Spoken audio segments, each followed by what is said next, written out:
Je vais doucement avec le sourire parce que, attention, chien méchant.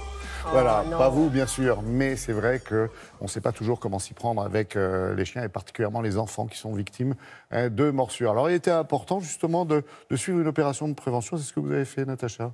Exactement. Alors le chien, ça reste toujours un compagnon formidable pour les enfants, même si ce n'est plus l'animal de compagnie préféré des Français. Vous savez que le chat... Le chat. Et oui, le chat depuis quelques années est vraiment devenu l'animal le plus présent dans nos foyers français. Alors les morsures de chien, c'est quelque chose qu'il ne faut pas minimiser. C'est assez sous-estimé parce qu'il y a beaucoup de morsures qui ne sont pas déclarées. Néanmoins, on sait qu'il y a vraiment des milliers de cas de morsures qui nécessitent une consultation aux urgences chaque année. Et il y a un chiffre qui vraiment peut nous interpeller, ce sont les morsures sur les enfants de moins de 15 ans. 2 tiers des morsures par des chiens concernent des enfants de moins de 15 ans. Il y a un autre chiffre, Laurent, qui là encore interpelle, c'est que 68% des morsures ont lieu à la maison. Ça veut dire que ce n'est pas un chien, entre guillemets, dit méchant qu'on croise dans la rue qui se jette sur l'enfant. Non, c'est votre chien, le chien du quotidien que toute la famille connaît, qui à un moment donné va mordre l'enfant. Non pas parce qu'il est méchant, agressif, mais parce qu'on va avoir, en fait, on se comporte mal avec lui. D'où l'important d'apprendre aux enfants le b.a.-ba sur la physiologie du chien et aussi sur son comportement afin de ne pas arriver au mauvais moment et de ne pas le déranger. Oui, c'est vraiment essentiel. Hein.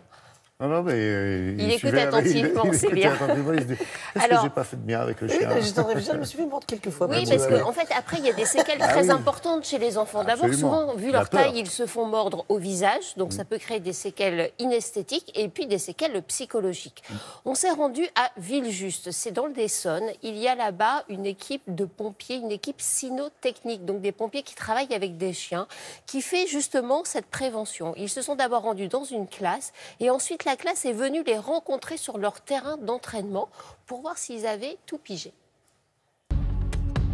C'est sur l'aire de formation des équipes cynotechniques des pompiers de l'Essonne que 2 classes de primaire de Villejuste retrouvent le lieutenant Olivier Courtois. Bonjour les enfants!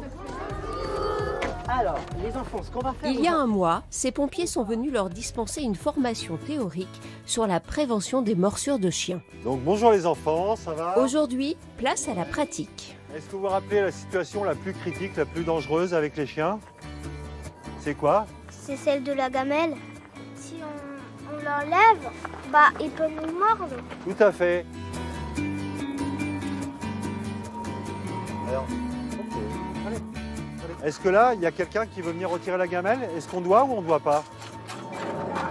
Et non, on ne fait pas, hein. On la laisse manger tranquille. On laisse manger le chien tranquille. Vous avez vu les enfants, l'exercice qu'on vient de faire, hein? Dans tous les cas, on demande à un adulte. Il y en a qui m'avaient dit qu'il y avait des chiens à la maison. Qui c'est qui a des chiens à la maison? Qui est-ce qui s'est déjà fait mordre par un chien? C'est parce que je joue avec lui et à un moment, bah, il a voulu aller manger et du coup, comme il voulait que je le laisse tranquille, bah, il m'a mordu. Et maintenant, est-ce que tu as mieux compris comment il fallait faire avec les chiens? Je me suis fait mordre par un chien quand j'étais à la maison de vacances de Baptiste et je me suis fait mordre et il y a encore la marque. Il était encore rouge. Et est-ce que tu crois que maintenant, avec tout ce que tu as appris, ça t'arrivera encore ou pas? Non. On va refaire un autre petit exercice. Vous vous rappelez, ça fait partie des exercices qu'on a vus sur le CD.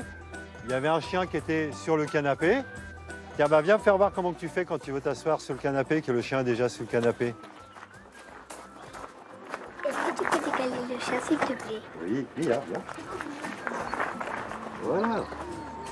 Maintenant qu'on vient de voir un petit peu les petits cas concrets pour de vrai, bah, en fait, vous êtes venus là aussi pour voir comment nous, les sapeurs-pompiers, on travaille avec nos chiens pour sauver les personnes sous les décombres. On a un peu tout type de chiens, mais nous, aujourd'hui, bah, ce sera un Malinois qu'on va pouvoir voir travailler. On recherche une vraie personne, donc on a caché une vraie personne. Donc c'est Marco avec Gibbs qui va nous faire voir comment son chien fait pour chercher. Cherche-moi!